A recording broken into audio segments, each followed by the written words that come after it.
Hi, this is Mark Engelhardt, your Project Management Cowboy, coming at you with our Project Management Cowboy podcast.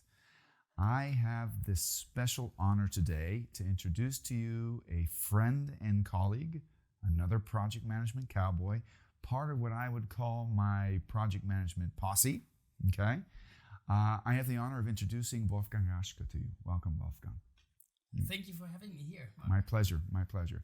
We'll get an opportunity to find out who Wolfgang is. Maybe we should ask up front, where do we know each other from?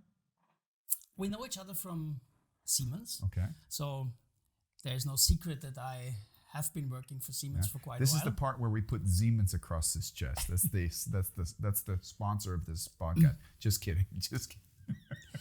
Yeah, and we got to know each other about almost 20 years ago, as far as I remember, where you worked at a project management company that supported us in our project management development, and especially in our people development, in our trainings. So you were one of our major trainers, I would say. Major, yeah. And we kept in contact ever since. Although you've moved on and became self-employed, we're still in contact, and I'm very happy to be here and to go with you on the journey back some 20 years or so. Now, for those of you who think, oh my God, they're going back 20 years, they're going to be talking about caveman stories. I think what's exciting about the potential of this podcast is the purpose of these podcasts is to share with the project management community good practices. And I think you will see that some of the things that we're going to talk about that might even be 20 years old are still highly relevant today. So let me kind of make a typical American statement. I'm going to kind of make a statement of a disclaimer. We're going to be talking about Siemens, okay? I don't work for Siemens. I've done some work for Siemens. Wolfgang, you do work for Siemens? Yes, I do. You are not the official spokesperson for Siemens on the subject matter of project management, but I picked you because I know you. I have to begrudgingly admit this. I like you. I know your qualities. Okay, and our paths crossed at a moment where there was a lot going on at Siemens, and there's still a lot going on in Siemens. And the actual purpose of this podcast, there's a lovely saying we say in German. We share information to know that we're not alone, and that's kind of what this podcast is about: is to share good practices and talk about it. And I just think a lot of the things that Siemens has done in the past and is still doing today are state of the art. They're still up to date, and I think a lot of you will be surprised what you get to hear. Okay, maybe we should start off from the beginning. Go a little bit more in depth. Tell us a little bit about your background. Where did you start off? I'm assuming you didn't start off at Siemens. I'm a trained lawyer. Okay. So don't run away. Okay. I studied law in Vienna and did a postgraduate in the UK, in Exeter University. And I actually started my working career as an assistant at university. Okay. In criminal law. Okay. So an assistant professor. No, not professor, my friend. No, I was the last assistant from the left side. No. Okay, a lector. Yeah. Kind of, yes. Yeah. And I did that for about 4 years. And then after my studies abroad, I came back and I realized and decided I actually don't want to do classical legal work. So I applied for a traineeship at Siemens, among some other possibilities, and I got it. Good. So I started to work at Siemens as a commercial trainee. Okay. I think this is the beginning of an interesting development because with the legal basic knowledge that I had, I now had to learn something completely different, and I had to step into the world of commercial issues and so. And so commercial legal issues or commercial financial issues? Commercial financial issues, yes. And after a short while, I became assistant to the board, to the CFO of Siemens, which was an actually great career boost also for about 2.5 years. And then I started my first post as head of a department of a daughter company of Siemens in the financial field. And from there, I just moved on. I've been at Siemens for 27 years now, and I've had about 7-8 different jobs. That's the great thing about our company. And when it became critical and interesting towards project management. That was about in 2001, 2002, where I took over a post that was called Contract and Risk Management. Okay. Yeah, I remember you were kind of like, from what I remember, kind of like the head of risk for not only for Austria, but for CEE. Yes. For quite a while. And the focus lay not only on what we call enterprise risk management, so the risk management and opportunity management of the whole company as such, but also in the operational risk management in our projects. Okay. So my main task was to support our people, our projects, our project managers to manage their risks properly, to see them in time and to mitigate them properly, and so on and so forth.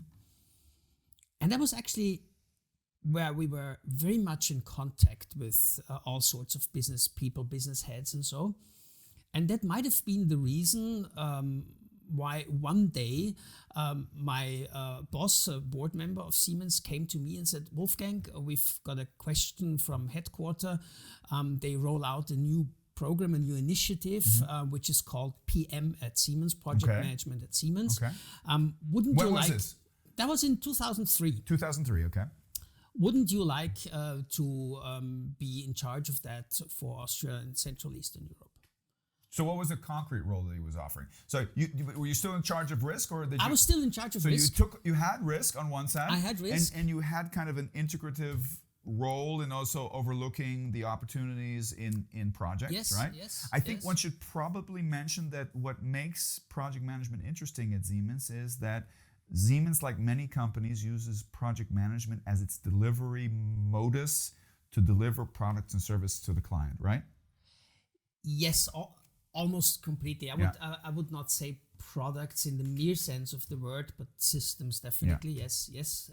So it's not like you can just package up your product or services and send it by mail, and then the customer installs it themselves. It's usually a little bit more around that. You have to. You actually project management is how you secure the actual product delivery with the client, which is important. Definitely the product development. Okay. Yeah, and then the delivery of solutions, because we are working very much in as I will tell you a bit later, in big projects, in big solutions, and in big developments, and so. And that is, of course, done by means of project management. Okay. So I distracted you. So you got this new job role. I got this new job role, and to jump a little bit into the future then, that constantly increased this role. Yeah? So after a while, I got then the responsibility for quality management, for environmental health and safety, and we were then called business excellence. Okay. Which, by the way, is a term that is making a big, strong comeback. I know a lot of companies that are using that term, business excellence. They use it for different things. Some people use the word business excellence to say we're a PMO, a project management office, and some use the term operational excellence. And they're actually talking about the change department or the lean or Kaizen department. Yeah, I actually had both names. Okay, we great. So they gave you the full BS operational bingo. excellence. Yes, okay, very good. Yes, and afterwards it was the full blown excellence. Yeah, so to you were His Excellency. I was my own excellency. Yes, king without kingdom. Yeah. And but coming back to this project management initiative at that time, program a little bit later, and now I would call it a full-blown global PMO organization. That was basically the heart of my work for approximately a decade, because I did that for Austria, Central Eastern Europe for 6 years, and then in 2010 I moved to Germany, to our headquarters, where there was the so-called core team of PM at Siemens, where I worked for 3.5 years. I loved it. I was the Minister of Exterior Affairs there, traveled around the world. And, good. So you were kind of the evangelist, the ambassador for the subject. Evangelist the is evangelist, yes. And when I came back to Austria, I then moved again to something completely different, and I started working in our legal department as part of the global legal department. In the beginning, I was responsible for organizing the whole legal department in Central Eastern Europe, which at that time comprised some 80 lawyers. And only about 3.5 years ago, I then moved actually back to what I'd studied. You've come full circle. I come full circle, yes. And I'm now heading our team that supports our operational business in legal matters. And I myself support business, and I'm working with them in the big projects. Nonetheless, I've invited you here today because you have an extended and long experience and career at Siemens when it comes to project management. And we'd like to pick your brains a little bit, and I'm sure a lot of other people who in their companies right now are trying to establish a broader sense of project management and program management and portfolio management and maybe quality and risk and other things like that. They see that there's an integration there, this matrix organization that a lot of people talk about. We'd like to hear a little bit about your experience there. Also, maybe I think a lot of the people who will be listening today will be saying, hey, listen, what tips and tricks, what are some of the lessons learned, okay? Are PMOs still relevant? Do I need a PMO? So those would be some of the basic questions that I would ask you. I will mention this though. When I first started working with Siemens, it was in 2000, right? And you said the initiative at PM and Siemens began in 2003? No, it did not. It actually started. Maybe we should talk about the start of PM and Siemens. What was the pain points, or what kind of was the avalanche, or what let the avalanche kind of slide down? I tell you frankly, I was not there. Okay. So, but I can tell you, Siemens is an organization. We celebrate 175 years this year. So we go back now 23 years to the year 1999. And Siemens has been in place basically all over the world in almost 200 countries, in very big divisions. It's a very heterogeneous company. For those who, I'm sure most people know Siemens, but just for the people who are listening, what are some of the business units or the direction of products and services that Siemens offers? Well, we support nowadays. We support on the one hand the industries in their digitalization efforts. So one of our big divisions is called Digital Industries. Another big part of our company is smart infrastructure. So everything that goes with the electrification and the grid systems and supporting energy efficiency, everything regarding electricity and electrical appliances in buildings, and so is part of our portfolio. So life sciences is also one of the things that you guys do, right? Yes, and then we have, of course, our healthcare, health engineers company now, and we have our mobility company. So which is also everything partly around trains and train logistics. tracks, electrifications, and so these are the major branches that we are engaging in. That looked a bit different 23 years ago, and I bet it will look much different in 23 years to come. But so it is a very heterogeneous company, and with very different branches that they engage in. And there was a board meeting where they said, well, it can't be that everybody invites project management on their own. We kind of need a bit of a structure. We need to know a little bit about our projects. And yes, at some point we also had some big crises in projects. Okay. So a couple went the wrong way, maybe. Yeah, they went south. Okay. So there was something to do. There was a task. The good thing is, and this is one of my first messages to give, it was the board who said, we want that. And that went in a way that one of the board members of Siemens globally became sponsor of this initiative or program as it then developed. And then they chose one of the top managers, the level below the board, who was then the director of PM at Siemens. And he was one of the most experienced and most mature leaders of an organization that engaged in gigantic projects, so to speak. And that was the main setup. Around those two people, we started to build an organization. And then the first 3 years, this is why I only came in place in 2003, the first focus was about finding out what exists there in the headquarters, so to speak. And so they were looking at all their branches and all their divisions here, and then tried to create an organization of partners that met, that exchanged, and so on, and started the first setup of our organization. And we'll come to this setup a little bit later. Yeah, let me interject now, because course. what you're talking about is gold, and I don't want you to miss it, because as somebody who's been a practitioner of project management for over 30 years, and I've been a consultant now for about 20, I've had the luxury and the beauty of being able to be exposed to wonderful companies where I get to learn. I don't just get to teach, but I also get to learn. I get to see their learning process. I get to participate in their lessons learned. And one of the things that I've always noticed, and I still, when I advise companies today, I notice, is I'm shocked about the integration of project management from what I call the bottom to the top. Maybe we can use Siemens as an example, because you said the initiative, the first pain points were identified in 1999, right? You've already said Siemens has a long history. So let me tell you something. I think we don't have to guess about this. Siemens has been doing project management for a lot longer than that, right? Absolutely. So let me ask you a question.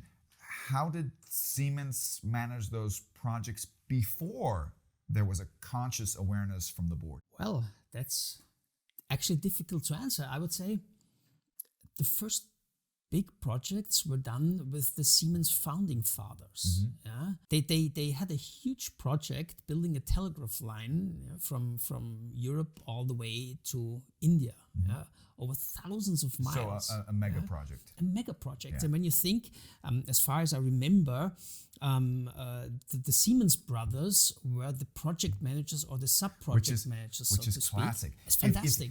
What I always tell my clients when we talk about sponsorship, a lot of people don't know what's a sponsor good for. And I always ask, do you have a project manager? Yes. Do you have a sponsor? They sometimes say, what's a sponsor? And I say, well, it's somebody who authorizes, who guides, who supports, who links the strategy and the mission with the actual operations of the project, and also gives you immediate access to the powers that be, right? And people say, well, okay, I understand what a sponsor is now. Who should be sponsor? And my standard answer that I give them is God, or a demigod.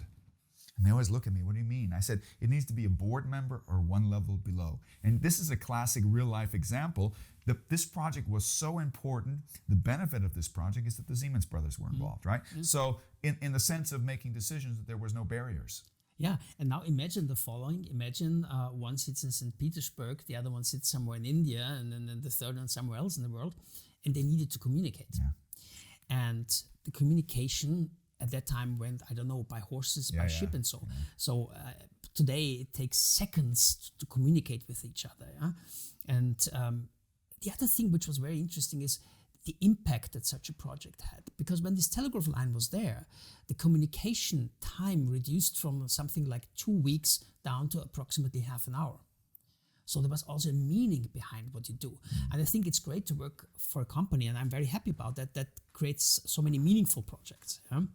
But coming back to today, or to the question, I'm not going to let you off the hook yet. Okay.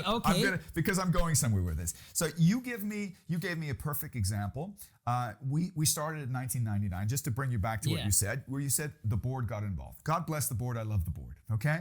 Then I said, but there was project management before that, and you went right back to the board. I'm not letting you off the hook, because my experience at Siemens, and I think you have this experience as well, is what happened between when the Siemens brothers did project management and 1999. There were literally thousands of projects that were managed by hundreds of thousands of projects managed by different business units.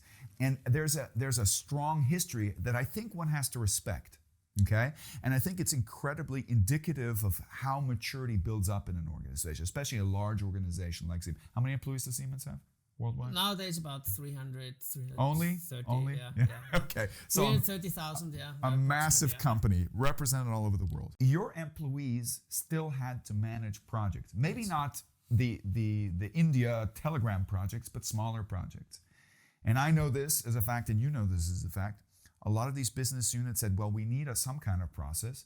And Siemens has a long history that individual business units, individual regions or countries said, okay, if we need project management and we don't have a god or a demigod telling us what to do, Well, we have to decide it ourselves. Yes. And I'd love to hear from you a little bit, your feedback, because what I think is great, and I think a lot of organizations have this issue, is that in the absence of board awareness, and I'm not speaking for Siemens, but I will speak for a lot of companies, I'm shocked how few board members in the world have any idea of what's going on in project management in their company.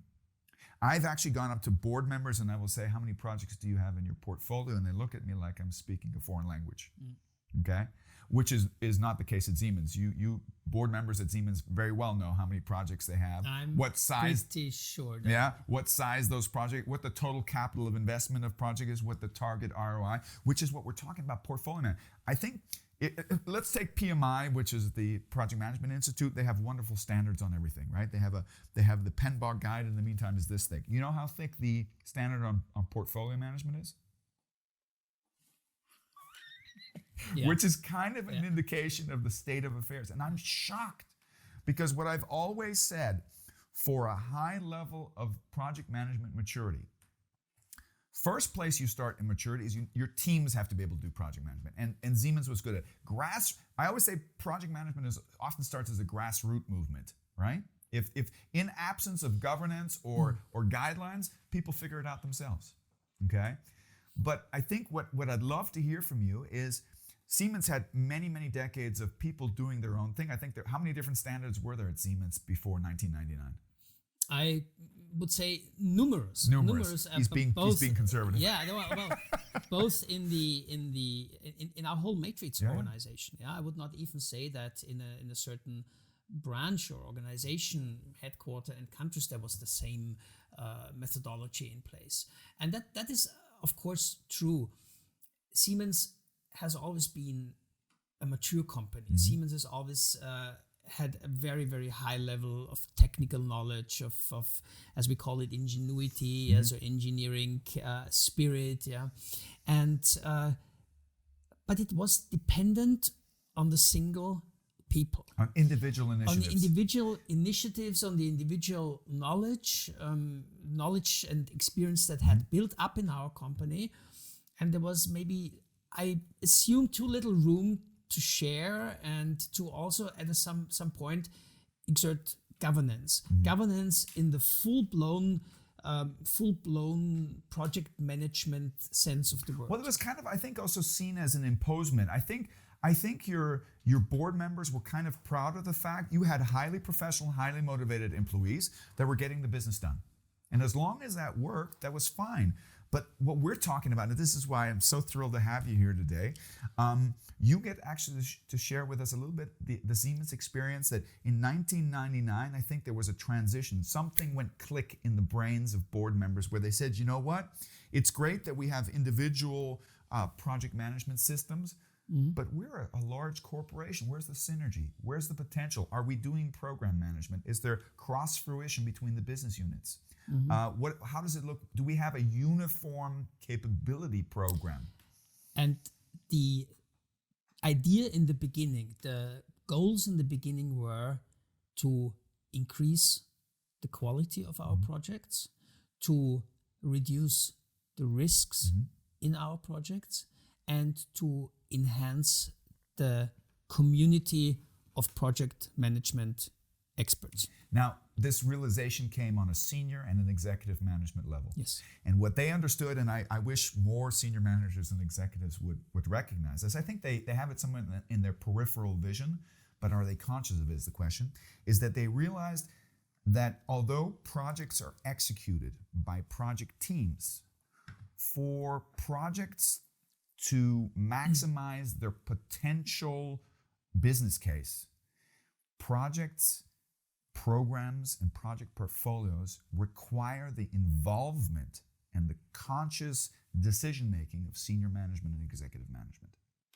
And I think that's missing in a lot of companies. So I'd like to hear, let's get back to 1999. What was kind of the spark that said, okay, where the board member said, no, we need to change this? Again, it was this understanding that there is no red thread for our project management. And there was, on the other hand, definitely the expectation to find lots of good bits and pieces that we need to bring together. And only in 2003, they started to organize, to establish a global organization. So in the headquarters, we had... Which is a challenge, right? Absolutely, absolutely. So we had a global organization in place that we still have in place today, that has in the divisions in our headquarters, the PM coordinators, that has the coordinators in the countries, and within the countries in the major branches. So, and you have the same processes, you speak the same language. And we now have the same process and speak the same language.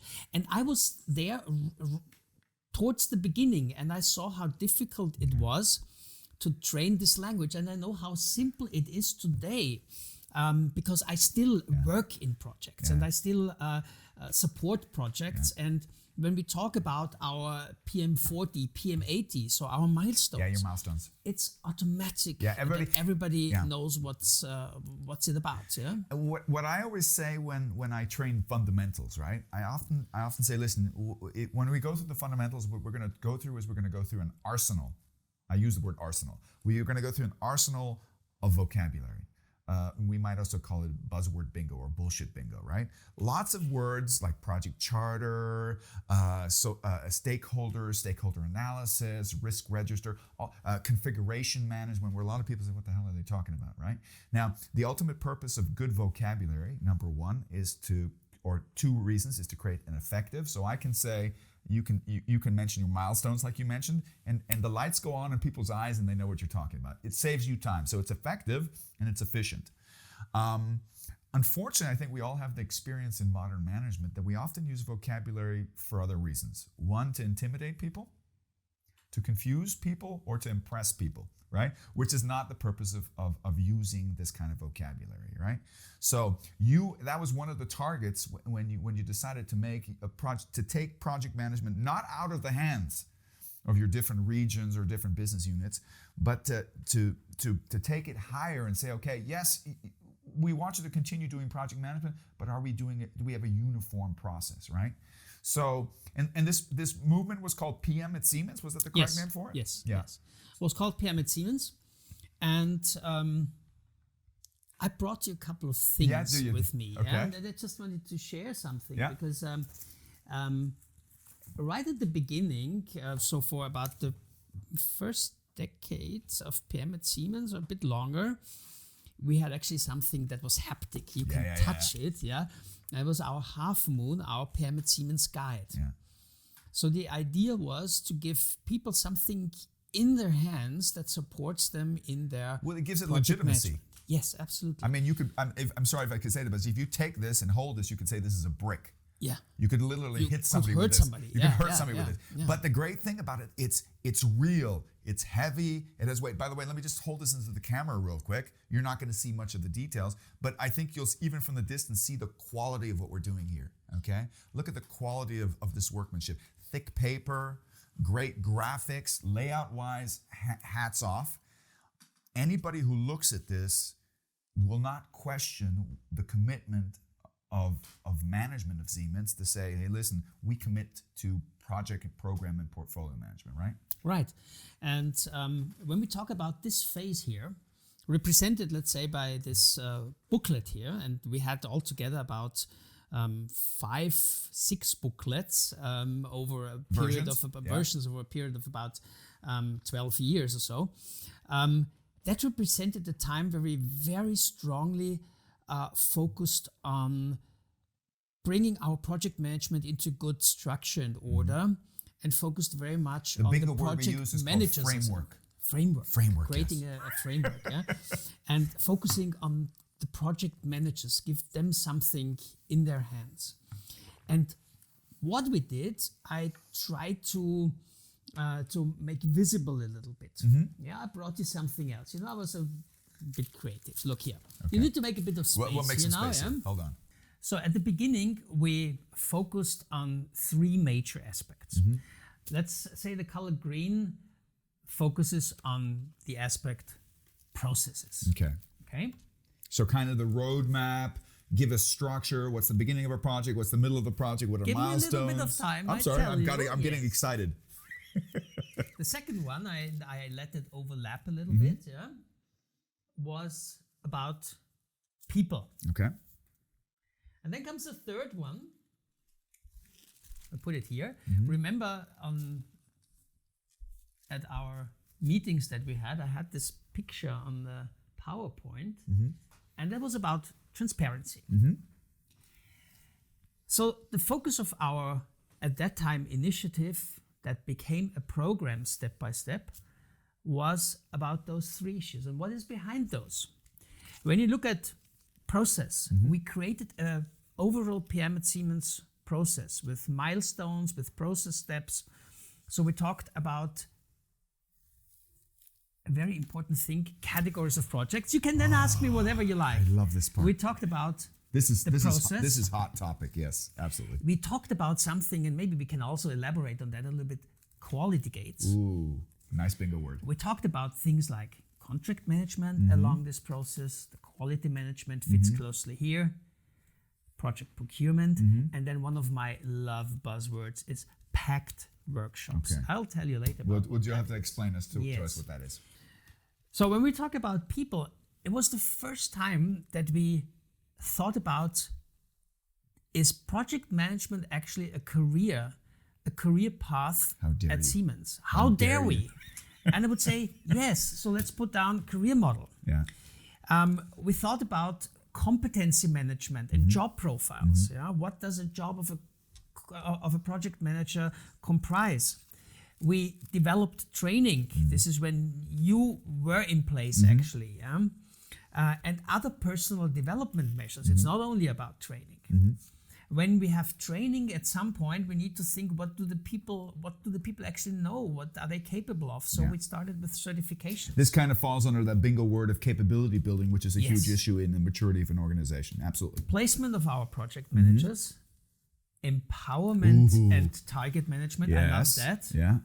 And at some time, when you have all that in place, you need to talk about income incentives. Let's put No that way. close to career model here, maybe. Yeah. What we call the what's in it for me. Nobody What's ever in talks it about for that. me? Nobody talks about that usually. It's usually you take over the project, be happy, be gracious and thankful that you have an opportunity. What's in it for you? Well, if And you're lucky, afterwards, if you're lucky, we won't blame you that the project failed. Okay, but you guys actually said no. We actually have to. We tried a different approach. Yeah. Awesome. And just to put the last couple of cards in here, when we talk about transparency, we of course talk about project controlling. We created something fantastic, and I show that to you afterwards. Okay, That's the our shotgun. We started to measure the implementation of the program of PM at Siemens. We started to measure the maturity of our project organizations, with so-called MPM assessments, maturity in project management. And we started to present first tools to our people. Awesome.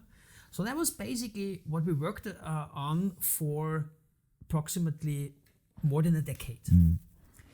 And after that, I think that's important to mention that. Yes. I think a lot of people think, project management maturity. Let me buy an Salbe, we say in German, a cream that I rub myself with, and tomorrow let's engage Mark, and after half a year, or even worse, everything is done. Even worse, the concept. Let's hire an external consultant, and then next year it'll be that way. It'll be done. I think what's really, really important, and this I can't stress this even more.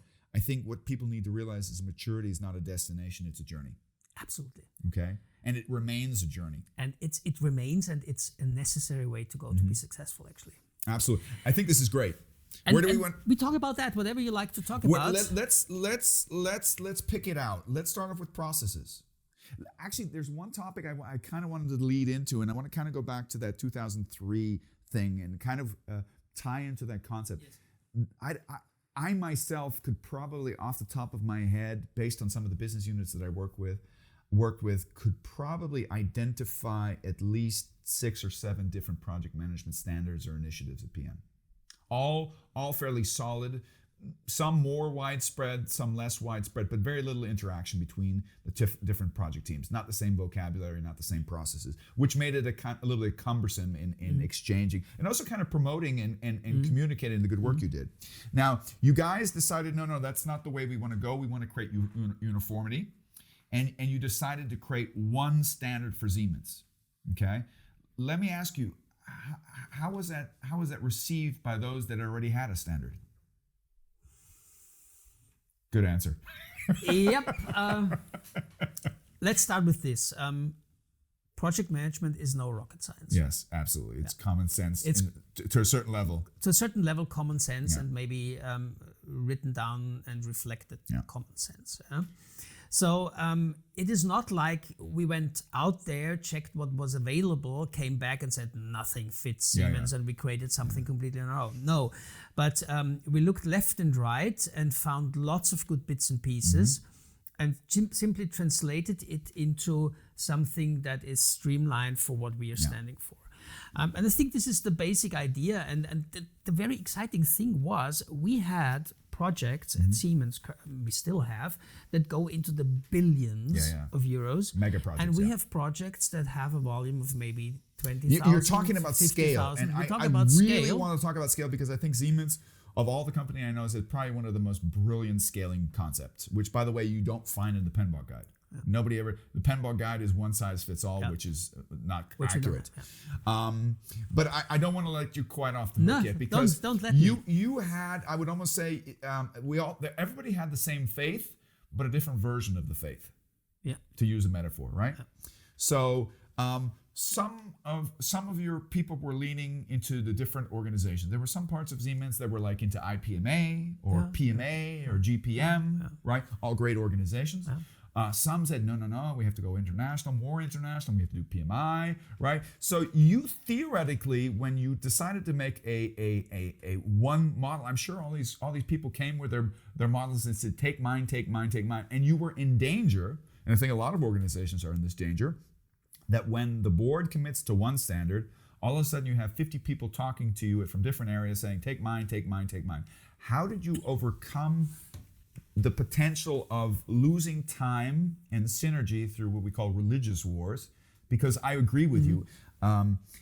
No matter what standard you or I take into our hands, we can look at it and we have a framework in our mind that where we can match it. In German, there's a wonderful saying, all cooks cook with water. It's the same ingredients. Whether this comes first or that comes second, nobody really cares. Whether you use a different word for it, nobody cares. At the end of the day, there's a certain common sense, but it's not common sense unless you have a common standard. I think when you take the full complexity of project management, there are lots of issues open that we don't tackle in depth and where we're completely open to existing standards. Okay. We are completely open to such standards, and I will show you that at some point when we talk about certification, because there I think we proved how closely we work together, basically with both big organizations, a little bit more with IPMA, but that's just how it developed over the years. And yes, so we did not have a religious war. Yeah. We never had. No, because what you did, and I think this is really great, your board members committed, they put their foot down and said, listen, we're not going to have this discussion. And I think I think you also avoided kind of the PMI, IPMA conflict thing. There was an executive decision, and because there was a concrete executive decision, people said, okay, I can live with that eventually. Right? Yeah, and maybe it was even simpler than that. In the beginning, in a time where I was not there, I think there was lots of topics developed internally. So there was no big going out to the market and discussing. And once it was developed to a certain level, and again, I told you we looked left and right and so, it was there. And when we then went out, and you remember how it was in 2004, 2005 and 6 and so, there was already so much there that people said, "Oh, wow, that looks." Well, you didn't want to reinvent the wheel. You didn't want to waste. You didn't want to waste your internal resources and time and efforts in completely reinventing the wheel. Okay? Absolutely not. So how did you come up? What standard? Because quite honestly, I think this is kind of it's a mixture of many standards, but it's actually kind of your own standard, isn't it? Wasn't the Siemens solution to say, listen, there are some organizations we can work together with? The language and certain points are our standards, yes. They fit into other standards, and you can map them with other standards if you need. And I will show you over the time that this picture will look completely different now in 2022. Because we've developed again.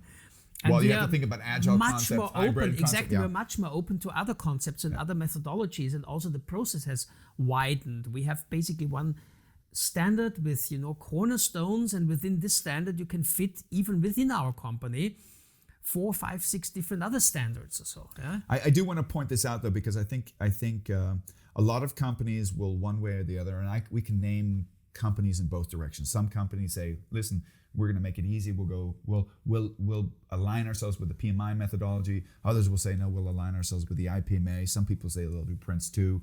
But what I think is great with what Siemens did, and I think you avoided a lot of conflict with this. You said, you know what? No, we're going to do our own brand. I mean, there is some how should I say, in German we say Wiedererkennungseffekt. There's a certain identification where you can say this could have been from here, or could have been, but ultimately you came out loud and proud. And I will be honest, when I first found this out, I was kind of surprised. I was kind of surprised that Siemens, excuse my language, would have the balls to come out with their own standard. But after thinking about it just for a couple minutes, I thought, hats off. It's more work, but I thought it was a brilliant way to make a statement within the organization and to kind of avoid any of this discussion. We should have gone with this standard, or we should have gone with that standard, because now the discussion is we're not talking about that standard or that standard, we're talking about our standard, and that's in reality what most organizations are looking for. Yeah. Okay. Yeah. Awesome. Where do we want to continue? You tell me. Let's talk about categories. Yeah. Now, I know a little bit about you, right? Since you had a background in risk management, of course you were the master of risk management, right? Yeah. And I think I still have somewhere on my laptop a copy of a risk register. I don't even know what you guys called it. Did you call it a risk register? Yes. I heard the rumor that you had your team work on it for several weeks, if not months, to design it. An Excel sheet where you went in and it had many file folders. And the first file folder was, I forget, in a number of different risk categories, very risk manager-like, right?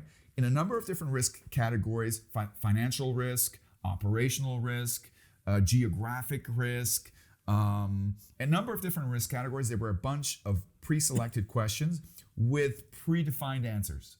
So was it like a catalog of questions, like the typical questionnaires that you see in Cosmopolitan? Am I a hot-blooded type? Answer these 10 questions. But what came out, it was a kind of a balanced scorecard where at the end you came up with a score. So you had algorithms behind every answer. And I remember this very vividly. And there were many other file folders that gave you different perspectives. But one of the things that I thought was brilliant was at the end of this questionnaire, the questionnaire then told you whether you were an A, a B, a C, a D, an E, or an F project. Now, some people will say, what the hell are they talking about? We're talking about scale of projects, right? Exactly. So tell us a little bit about this scaling model. The scaling model is actually pretty simple. Mm-hmm. I mean, maybe because theoretically simple. You categorize the projects according to 3 major aspects. Mm-hmm. One is the volume, the size. Yeah. The other one is the complexity. So size of revenue, or yes. The second one is the complexity, mm-hmm. and the third one is risks. Yes. And I remember this. It's been a long time. But you also had an important question, which I thought was brilliant, was what was the strategic importance of the project? Which is great, because I think one of the things that a lot of companies can learn from Siemens is Siemens was always very cutting edge when it says, you know what, we're willing to take on projects where we don't immediately see a return of investment. We're willing to take these minus projects, okay? But we have a midterm and long-term objective. So you didn't do it because you wanted to lose money. You realized that some things needed investment, like new products, where you said, is this a project that supports a strategic initiative? Let's make a little mark about strategic projects. Okay, good. I come to that a bit later. Okay, great. But the simple first question was on the volume, on the... How big of a project is it? How big of a project? And is it multi-millions? There was a very is simple... Is it 150,000? Was a simple, simple distinguishing. Everything below 2.5 million was called a small project. So we're talking about a big company. Yeah? And everything above 2.5 million was obviously a larger project. But there's only two categories. You have six. At that time, the larger categories were always A, B, and C projects. So A being, at the end of the day, the biggest, most complex projects. And then we had D, E, F projects as the so-called small project. Nowadays, basically, we don't have D, E, F anymore. We have small projects altogether. So we reduced it actually to 4 categories. Now, let's for some people say, what is the operational benefit of doing that categorization? Well, let me just say one sentence. So after you've done that, then you went through this questionnaire that showed you certain complexity and risk issues. Yeah. And that at the end of the day... It was a classical risk register. It was a kind of a risk register. It said, if this risk happens, this is the prescribed solution, or? No. It was only about basically identifying issues. Okay. So it's basically the first step of risk management. And after that, we knew, is this project a large project, category A, category B, or C? There were points given, and it was very clear, a certain number of points is a certain project. What's the benefit? I take this for a moment, this category, and let's say bring it here in the middle and say, how did that affect my work? So what's the benefit when you have this project category? First of all, depending on the category, you can size your process. Scalability of process. Scalability. So, because you don't need the PMBOK every time you do a small project. You don't shoot with cannonballs on little sparrows. On sparrows, exactly. Then, of course, you can also take certain issues like procurement, like quality management, procurement management, that is shorter and smaller in its deliverables that you need, just to pick a couple of those. Then, and that's maybe the most exciting part, you search for the right project manager who is, of course, trained, maybe even certified accordingly. So trained and certified according to the whatever level of project we're talking about. To place the right project manager on the right project in the right category. And then, of course, you can also go and take the right tools to work in your project. So an A project will have many more tools and many more milestones. Higher different complexity. Political involvement. Exactly. A different level of certification of a project manager. Absolutely. So brilliant integration of all these different aspects. Okay. So let's put that back. So this is the major advantage here. And you said something nice before. You said what's in for certain stakeholders. And I think there are two major groups of stakeholders. The one is the management, being the top management of a company or the management of an organization. And the other one are the project managers and even the project teams. And you remember once I held a presentation where I called our project management initiative at that time top down meets bottom up. Absolutely. That's exactly what it was. And you need to look at all these issues and say, what's in for management here? What's in for management if project management works well in my company? And it is a stability in your forecasting. It is a quality of your projects. It's a satisfaction of the customers and so. What's in for the project manager? And it is his career or her career. Nowadays we can say this really influences your career. Well, it gives them a complete different motivation if they know, listen, I've done it. There's what happens after the project. Is there a life after project? Do I get some kind of, because if you're in the line organization, you know what the processes of moving forward. But if I invest energy and do a good job at project, where do I go from there? Absolutely. And the great thing is that people can also develop alongside the categorizations, and there's a project manager development in our company when you want to reach the top level here, becoming a project director who is allowed to manage A projects in our company. Again, they can go up to multi-billion projects. That's a development of approximetly 12 years plus minus. But it's transparent. That you need to take. It's transparent. It's so maybe that's a good segue. We can still cover some of the things of process, but let's talk about the people aspect. We've talked a little bit about the career thing. We've already mentioned a couple times that Siemens, actually in 2000, began with the education program. That's when I was brought on board. I think those were the initial steps. 2003, it took another step.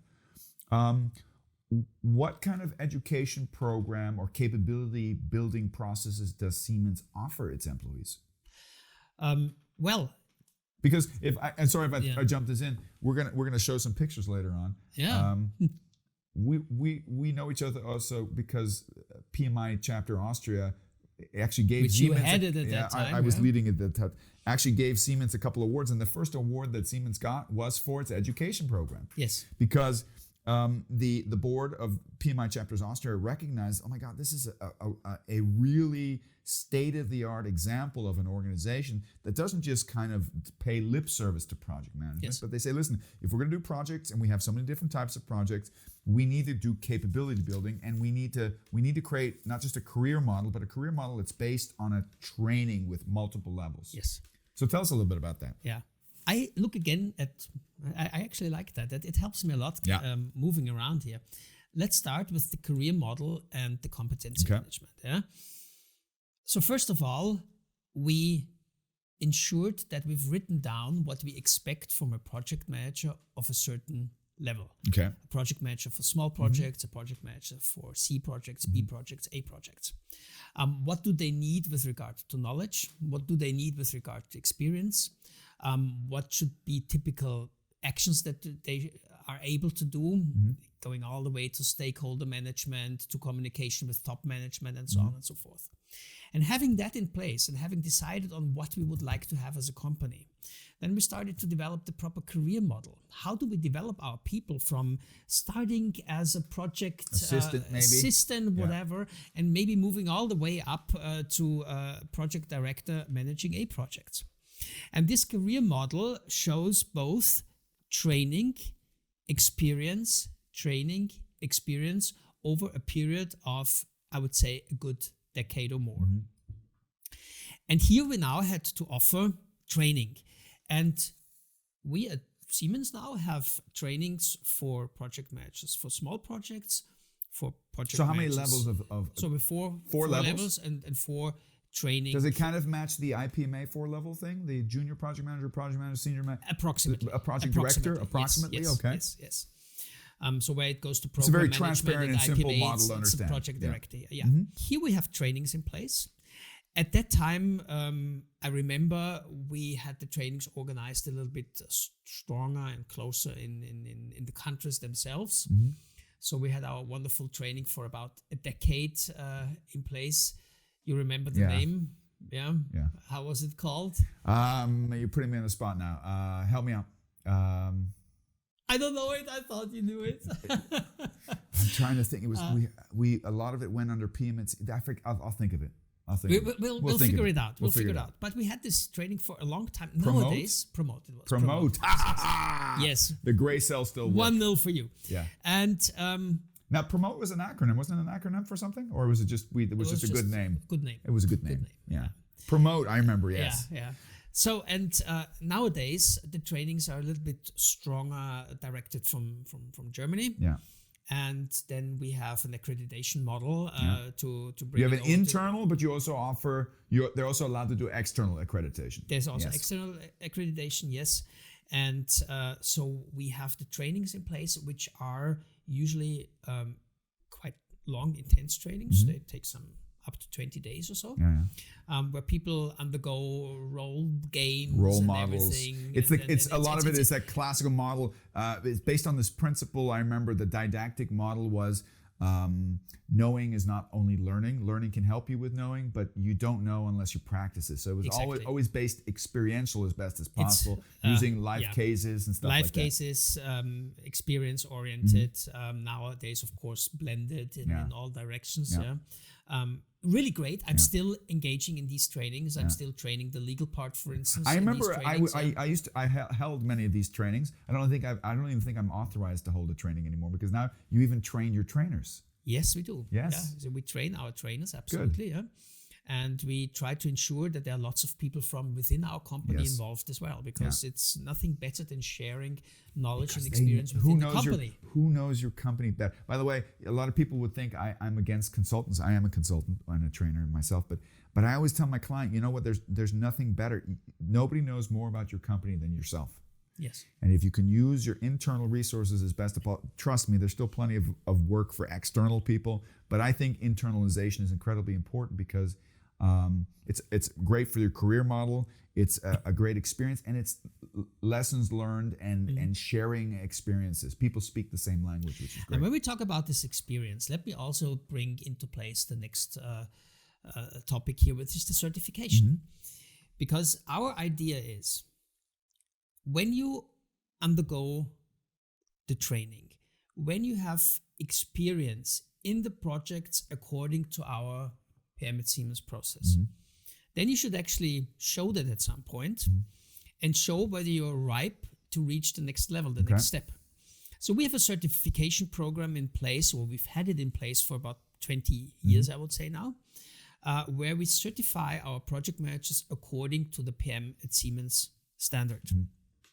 And that's a fantastic thing, because it then really shows the commitment of our organization to a real career model and the career path. Because when you step up, the next thing that comes in place, you are allowed to manage projects of a higher level. You have more influence, you have more responsibility, of course. You are the CEO of a more complex project, and who actually doesn't like that to a certain extent, And this is what we take very serious when that entrepreneurial spirit too. This spirit that you're not just responsible for executing, but that you actually have responsibility for the project before and afterwards. That you're a business case owner, and that you can shape the value added that a project generates if you have a concept of the big picture. Absolutely. And our project managers, they have full profit and loss responsibility for their projects. Just because you bring, and it rings a bell, because this is another thing that I've always loved at Siemens. You guys have something in place which I've seen nowhere else. I don't know if you still have it in place, but I remember when I was doing work with you guys, all of your projects always had two key players assigned right off the bat, and that was the project leader and the commercial manager. Okay, I always thought that concept was great. Do you guys still have the commercial managers? It goes even further. It goes even much further. But maybe we should say, what was the purpose of the commercial manager for those of you who are asking? Well, first of all, let's put it this way: we at Siemens have had, for as long as I can think, a so-called 4 eyes principle. So there's always a technical and a commercial person leading an organization. And we did the same for the project. So in the projects, you have the CEO and the CFO. And they work together. They work together in the leadership. They have, of course, split responsibilities, but a common... So you're saying the project manager is like the CEO and the commercial manager is like the CFO? Yes. So that's exactly how I always thought. They were one of the things I've always heard from certain project managers, if they have a very strong technical background, they can't be experts at everything. They're sometimes a little bit intimidated by the whole vocabulary and process that's attached to the financial aspect. So what the CFO or the commercial manager of a project kind of is kind of the internal consultant or the support system to calculate the business case, not only for Siemens, but also for the client, right? Which is a brilliant concept that you rarely see anywhere else. The issue is only, and I have to make a small disclaimer here, at the end of the day, there's the so-called Highlander principle. Okay. There can only be one on top, yeah. And when you say language is difficult, there are lots of aspects that a technical person is not so familiar with. Yes, but that's the process that these people have to learn. They have to undergo. They can't pass it off on the commercial manager. So when we do our certification and the question comes up, who in your project is responsible for, and now you can name it, for the figures, for the commercial figures, for EHS, for the contract, I mean, you have your experts in there, but at the end of the day, it doesn't relieve you. it is Doesn't the CEO. relieve you, yes. Yeah. The one point principle, and yes. he or she needs to ensure that there's an organization in place that helps them with the day-to-day work. But at the end of the day, these people need to defend their projects. And this is something that I really like when we often, for instance, in certifications, when we give feedback to the people or to their managers, we tell them, look, manager, in the future, let your project manager defend his or her project in a monthly meeting with all the figures. Yeah. Don't go and ask the CFO or so. No, you have to do it. Yeah. And that's the brilliant thing. This helps people reflect. But you also train your staff so that they feel comfortable with this. Yes. Now, let me just say one thing. Now, if you have this placement and you have a project manager now that is who's certified as a B project manager, and he now runs a B project, it is very important that you then empower him or her in their own project. So what we have is a letter of empourement. Oh, I do. I'm getting. So people get empowered chilled. by the organization. You get a chill. Yeah. You've just brought up one of my favorite bingo words of all time. Okay, and it's a term that I only know Siemens use, and you call it a letter of empowerment. So yes, other companies call it something else. What do other companies call it? I don't know. A project charter. Yeah. Okay. Now, you'll know what a project charter is. A project charter is basically the management summary, the basic contract between sponsor and project manager.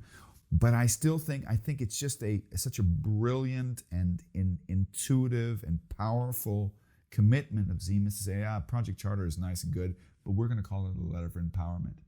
And I'm going to use a little bit of German here, and I'll translate it into English. I always said that every language has from its use of words, from its etymological background, can explain some of the key issues of the universe. And in German, the German word for power is Macht, as you know, right? And the German word for doing is machen. Machen, yeah, right?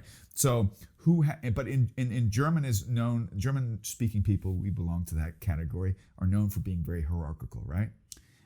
We don't necessarily believe this, but our language says this.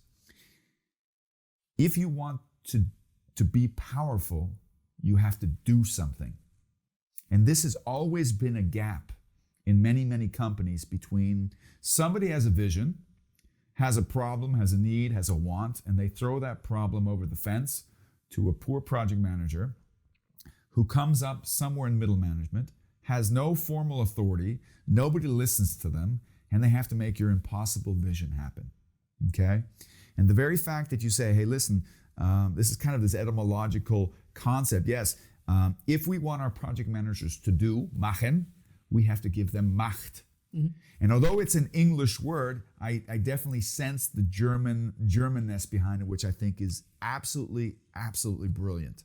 And you get a second thing here. So the letter of empowerment is actually rather a short letter that tells you are the project manager, you have all rights and duties, and you can show this letter to your customer. Yeah. Because then the customer also likes to have one person in place who is responsible for it. And then comes the target agreement, where you then set down the rules of the game, so to speak. And both of them are signed between the project manager and his sponsor in the organization. So both of those would be the equivalent of a project charter. Yes. You might have some requirements and scope statements in there as well. Okay, good. So, and if that all works, now we're getting to the hot topic. At some point, you then say, well, if I'm a project manager for a project, we're going to get ourselves in trouble with this next topic. I'm sure I do. Not with Siemens, but other companies. Then I need to earn differently than when I'm project manager of a small project. It's also the income. And then comes the incentive, because if I know what my targets are, I can be incentivized according to these targets. Do you mind if I do an intro to the topic? Of course. I think it's always good when we're talking about this thing to give like an example. I have a lot of clients. I'm thinking one in particular, one of my favorite clients that I haven't been doing so much work for lately, but I still have them in fond memory. They also are a national company, a regional company that has a couple national representatives, so they're multinational. And one of the big issues that they have with their project managers are all full-time line managers. So they were hired with a responsibility that is at home in the line oriented. It's a full-time job. So 40 hours is wishful thinking, right? They get paid fairly well for the line for their line job. But then through some transition of responsibility, now they're asked to do a project as well. But they're not relieved of their line position, okay? And a lot of organizations that have this, the continual lamentation of the poor slaves in the coffee room is, woe is me, why am I doing 2 jobs for the price of 1? Yeah. And you guys say, hey, we understand this. If you work on a project, there has to be some kind of transparency. What's in it for you? There's something in it for us. We have expectations of you. So how does this income and incentives program work at Siemens? It has developed over the years. It was not the first thing that it would surprise me if it was. Yeah. And there was, of course, a certain resistance there, but I know from people who I talk to that this has become much better than it used to.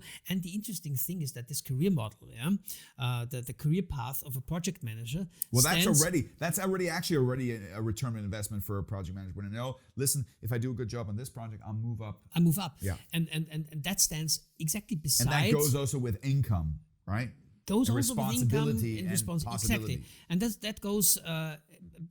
That is parallel to the career path of management. That's parallel to the career path of experts and so on. And these career paths, you can change between those. Yeah. So at some point, the ideal is not to have a line manager who also does projects. You don't lose time because you weren't in the line organization. You still have a possibility of moving up, which is brilliant. And in the ideal case, and I don't say that we always reach that, but in the ideal case, you can, if you want to make a career, you can actually really make the career in project management and don't necessarily have to move to line management. Of course, to a certain extent, not always in place yet, but this is the idea behind it. We're 2 project cowboys, right? So we know all this beautiful language here and we appreciate it, but at the end of the day, we're also kind of a no bullshit type of guys, right? So I'm going to ask you a difficult question based on this because this is the proof. The proof is in the pudding. Of the people who've come up through Promote and PM at Siemens, have any of them reached board level yet?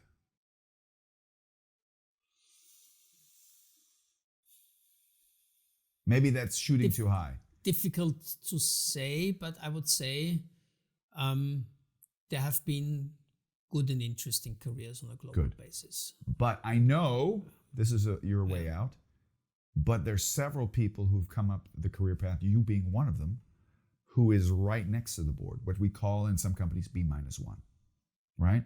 Where you have direct access to the board and you and your position in the company is in support of a lot of the things that the board do, right? So people that at Siemens that have had a project management career like yourself, okay, have made it quite far in management. Thanks for the flowers. Well, that's okay. You owe me a beer afterwards. I do, yeah. Well, what should I say now? I'm pretty sure that you can make an excellent career coming from project management or working in project management, and you can make a difference, and that's the great thing. Yeah, and you can make it visible. And you mentioned it before. One way of making it visible is to do good and talk about it, and the visualization we've done that of it, for a while, and one of the successes was the PMI award, and that was something we'll get back to visible. that. Let me ask you another difficult question because I have this with one particular global client of mine. I really like them, but they irritate me in one thing. They have this principle where they measure the success of their project, and one of the success factors they measure is also EBIT and stuff like that, right? Whether the project was profitable. But they have this kind of penalty system in place where they penalize project managers if they're too far over budget or too far over time, but they also penalize their project managers if they're under budget. And I'm like, what are you guys talking about? He goes, yeah, well, we've calculated that we have, I forget what the term is. You could probably tell me what the term is. There's a financial term that's used for capital that's committed to projects that is, I think it's called undercapitalization or something like that. Yeah. You know what I'm talking about? Where they said, I think they said we have like $100 million worth of project capital that has been committed to projects that is underutilized. That because it's not being used, we could have used it. So it's the opportunity cost thing of that. Couple questions. Number one, do you penalize for being under budget, which is, I think, a rare occasion anyways? And if you are under budget, is there a bonus system in place for project managers at Siemens? And if you say no, I don't have a problem with it, but I'm curious. There are bonus systems in place. So the incentive is really an incentive. The incentive is really an incentive, but I don't know it exactly. That's fine. But there is, and it's usually actually fixed here. Coming to the second topic, when you take an organization and its development and its performance serious, and that means we as a stock company, we're basically challenged both to our successes and our losses. And our shareholders, they appreciate getting what they expected. So an overfulfillment does actually, although it's great, an overfulfillment looks so good as well as an underperformance. So, and the same actually, since the result is also created by lots of project results, it's somehow logical that the same must apply to the project manager and to its commercial project manager. So we expect actually a good forecasting in place. That starts, of course, we're coming here a little bit to the transparency, that starts with a good project calculation in the beginning. A serious Goes over to a good project controlling and an updating of your projects. And this is something where we still have a very strong focus today. You've triggered me. Oh my God. I've got this moment where I'm a little bit of in a haze. We've done some small clips on this. I'm sure you've seen some of the statistics that are online for the last 20 years from Gartner Group, from Standish Group, where they say how many projects are successful and based on what criteria. And they have like always 10 reasons why projects are not in time, in budget, and scope. And all of those 10 reasons, for some reason, reinforce that you should buy their products and services. Like, oh, your project manager is not educated enough. Please send them to our education program. You don't have a good enough software. Why don't you buy our software? And we actually did a small clip on this. And one thing that always irritated me is kind of this project cowboy approach. What is the number one reason globally, would you say, why projects are not in scope, in time, and in budget? It kind of goes in hand with what you're about to lead into. Well, it's basically the problems that we make that we create right in the beginning of a project. It's when you actually contract the project, usually bad scope description. You're being so diplomatic. I like you. He's basically saying wishful thinking. I told you I come back at some point to the strategic projects. Yes. Well, I think we should talk about that, because you know what? If you take a project with unrealistic, I want to take that back. What I'm talking about, I think the number one reason why projects are not in time, in scope, and budget, because the estimation was never serious. It was never done professionally, and it was never valid. It was determined top down, but it was never validated bottom up, which Siemens commits to, right? Along with the commercial management perspective, one of the jobs of the commercial manager is to prove the business case from different perspectives, right? And you have many escalation steps and many milestones that allow you to reevaluate the estimation. Which brings us to another subject where Siemens is, in my opinion, cutting edge. Sometimes it scares me when I saw it, was the ability to say, you know what, we're willing to take a project even if the quantitative, the financial calculation is not 100% on par. We're willing to take a risk, because I'm going to throw a bingo word in, which I learned at Siemens. You don't just look at quantitative benefits, you look at strategic benefits. And you use this wonderful term that I've seen nowhere else. I don't know if you guys invented it or nobody else is smart enough to use it yet. It's called economic value added. You want to say a little bit about that? Yeah, well, we look at a project not only from the result of the project itself, but also from the investment that we do, that we give into this project. And here you come to a different calculation at the end of the day. Although the triggering figures that you need to have are basically classics about asset management, about a good contract, about early payment and all that stuff. Yeah, classical quantitative stuff. Classic. Yeah, but then again, you're right. It somehow broadens the mindset. Yeah, so this is definitely one thing that we've done over the years, and that we've actually trained our people a lot. You know, Mark, I was reflecting a little bit on the question that you raised earlier. What is it that makes such a program tangible, and how do you manage to bring it out to the people all over the world? And there were a couple of aspects that I might like to show you. One, for instance, was that it was about 5 or 6 years into the program, we developed a game. Colleagues of mine actually did that, not me. Developed a wonderful game. I show you that here. It's a huge thing. Oh, you're bringing toys. I always love toys. It's really a toy. It's really it's like a board game. Yeah. It's a huge thing. Yeah, I forgot how big that actually is. Wow. Okay. Wow. So it's a Siemens. It's the wrong way around. Okay. Come on. So yes. Okay. And that was a board game that we played all over the world with, I would say, thousands of people. Okay. That shows you a project process and gives you tasks to decide upon in your project. And all these tasks that you take in your project have a certain outcome at the end of the day. So it's actually an early form of gamification, which is a big, nice bingo word now, right? Exactly. And with this game, you could then see how you performed in certain aspects of a project, like the project team, the project scope, the customer management, or the interaction with internal and external parties.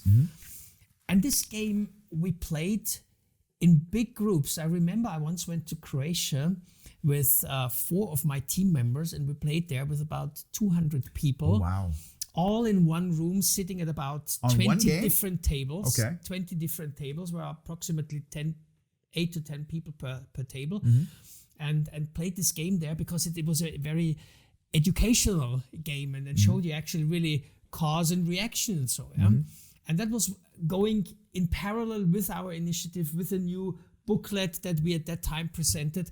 And that was a wonderful thing. So it's a great way to marry theory that you can read and understand with a gamified version of it, so that you can kind of simulate the situation. Yes, and reflecting. And then, of course, you had a lot of and then kind of group think and group reflection. Yes, absolutely. Yes, brilliant. So just one thing to show you. Awesome.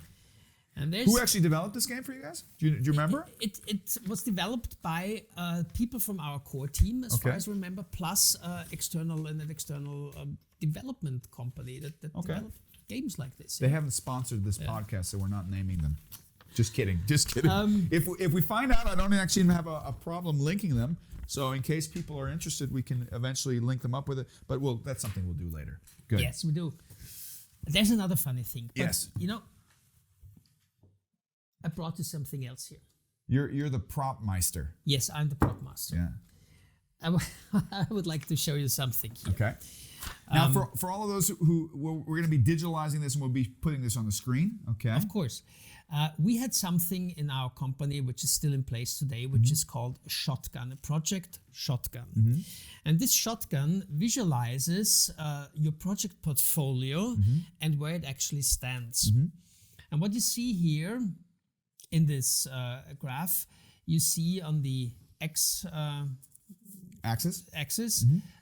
the result of a project, we call it here the EBIT, at the time of the order entry calculation. Okay. So if the result was, let's say, 20%, then... So the assumption of EBIT based on the beginning of the project. On the beginning of the project. Okay. And then at any given time in the project... So is this margin then? That is the EBIT. EBIT. So EBIT margin. It's the EBIT margin, you can call it, yeah. Okay. You can do it on a different result level, like the cross margin, as we call it, whatever. And then on the y-axis, you see the EBIT at an actual any given time in the project. Oh, so real time. Real time. So you have a comparison between plan and actual. Exactly. Okay. And then you have this 45 degrees line in here. So it's very simple. If a project has not changed, the result of the project has not changed in the actual forecast, at any level where it is, it'll be exactly here. So on the baseline. Yes. Yes. Whenever a project gets worse, it's on the lower side of the 45 degrees angle, and everything that is going better wherever it is from wherever situation goes upwards, moves upwards. That means a project that came in, like you started to talk about, as a critical project, as a strategic project, maybe with a minus result, and then improves, you would see here, and if it decreases, you would see down here. Okay. And we did that not only with one project or with 10 projects, but with our whole project portfolio. And our project portfolio in CEE is more than 1,000 projects. You see a lot of dots there. Okay. Yeah. And that looks then, and this is why I brought this here with me. Okay. That then somehow looks like dinner. Like this, yeah. It looks like yeah. So you have lots of projects that are getting better. I like this project right Yeah. And this is an ugly one. I take this. I eat a delicious grape here. Yeah. And then We're you doing see sound effects. this project's going south down here. Yeah. And that's one of the critical aspects that you mentioned before. When you have negative projects that you bring in and the calculation is not right because you still don't see the full Monty of the project, then it goes further and further south. And my experience was that lots of these strategic projects that we took in actually went worse and worse. But I'm gonna because this is such a beautiful thing that I saw in my interaction with Siemens. I mean, sometimes I was actually shocked when I looked at some of the projects because a lot of companies, to be quite honest, okay, a lot of companies have wishful thinking EBITs in their project, right? But what I always thought was great about Siemens is I always felt was, not always, but I would say in the majority of projects that I saw that had a negative EBIT with Siemens, I always felt that there was some kind of idea behind it. So I'm going to give you an example. If you have a large group of personnel, let's say you have to keep a staff of 5,000 programmers, and for some reason you're coming into a year where business is going back because there's a recession, right? One of the typical things that most companies do is they start firing people. And Siemens realized, well, if I fire people, my problem is, am I going to get them back? I'm losing knowledge, and when am I going to get these resources back when the economy goes up? I know that Siemens and sometimes strategically decided, well, listen, if we have, I'm just taking some number here. If you have 5,000 employees, I have a certain cost that I have to cover. Yeah. So if I take certain projects in where I'm not making my full margin, but I cover my costs, is that a strategic compensation from a portfolio perspective so that I can Absolutely. still, and it's a brilliant, it's what I lack in too many companies is the concept that the head of the organization, the brain of the organization is connected to the hands. Right? I know what you mean, yeah. So that the senior managers or executives don't just look at the superficial numbers and do what we call the buzzsaw, right? Revenue is going back, let's get rid of FTEs. And they say, no, listen, we've invested, we've developed these people. These are people that are of value, they have knowledge. And you say, okay, so there's creative ways to compensate. Another thing that Siemens was always famous for is particularly since they do a lot of research and development, they say, you know what? Sometimes we'll do a project below margin or with a negative EBIT because it's our entry, it's our foot in the door. If it's a new product, it's a reference. Sometimes, let's face it, let's be quite honest. Anybody who understands anything about product development understands that the first mover market is a nightmare. Nobody wants. 2% of the world population is brave enough to be a first mover, and quite honestly, first movers want a discount. And your number one way to sell a new product is not just because your product is good, it's because you have reference. You end the sales conversation if you can go into your client and they say, well, okay, what can you do? They listen to you with one ear, and then you say, yeah, but by the way, your competitors just buy. All of a sudden, people are like, I need to order this product. Okay? Yep. And that's what I think was the beauty, and this is the actual thing that I think is the beauty of the concept that Siemens is not just committed to project management, which is menial execution of small targets. It understands that projects work together in programs. Sometimes your return on investment is not with the first project, it's with the follow-up project.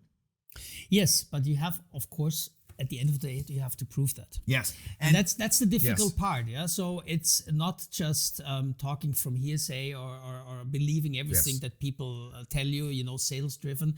You have to deliver at the end of the day.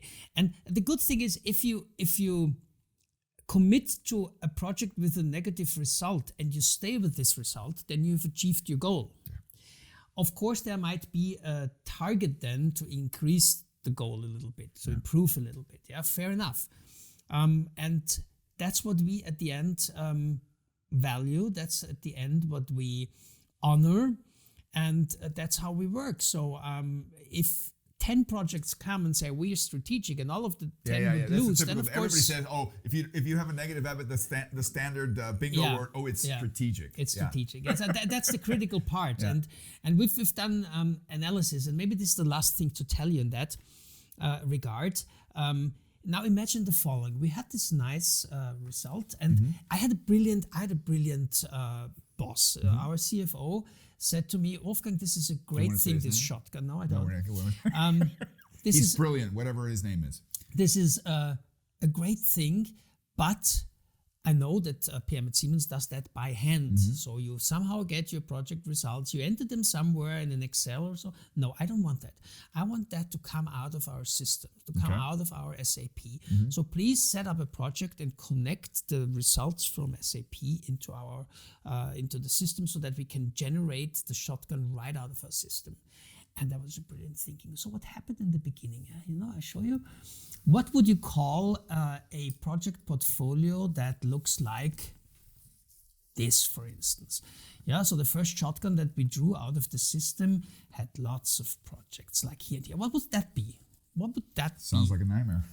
It's not a nightmare, it's bad quality. Bad quality, yeah. Yeah, because if you're looking at, if you're using the classical quality principle, if you're looking at distribution, there's something wrong here. Yeah, no, you can't have a project with 100% result or so. Yeah, but this is not a normal distribution. So there must be some cause. Yes. And no, the thing was, our CFO looked at the whole thing, said, "Okay, what is this project?" You enter it. You can click on it. You enter it, and then he says, "I call the CFO of this division. Say, what's this project like, and why is it up there?" And he then said, "Well, sorry, this is bad quality, and who's responsible for the quality?" I can tell you the result of this whole thing went so much better in a very short time. Transparency creates accountability both up and down. Absolutely. And it creates incentive to do a good job. And what I did then, when we had these first data available, I created a short, a 5-page or a 10-page report to our board. I said, this is our project portfolio. We can look at it through the project categories. We can look at it from the size of the projects and so on. This is what we show you. Good, not so good, improvement, necessity, and so on. I sent it out to the board members, and within a week, I got a call from each of them asking, "Can you tell us more? Can you come to our meeting?" and so on. And all of a sudden, we had all the awareness here that is necessary. As soon as you create a mechanism that shows true transparency, everybody's standing in line. Absolutely. But this is important. To create real transparency, you need all of this. And I tell you one thing, I got thirsty now. Okay. I mean, I eat grapes here. Why don't we get the produce of grapes? Yeah, because I brought something for you. Let's do the return on investment of grapes. Please. Okay. Please. You brought? Yeah, you brought. I brought you get it. It's your home. Yep. Bottle of wine. Good idea. Here we go. Salzel. What is this? Should we do advertisement? I hope a pretty good one. No, I'm sure you can blame me. I'm sure it's good. Half the wine is the company. So here we go.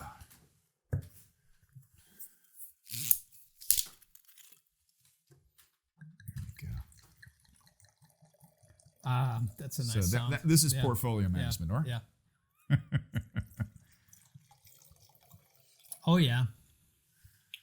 Okay. We'll stay with this. Good. Mark. Cheers. Cheers.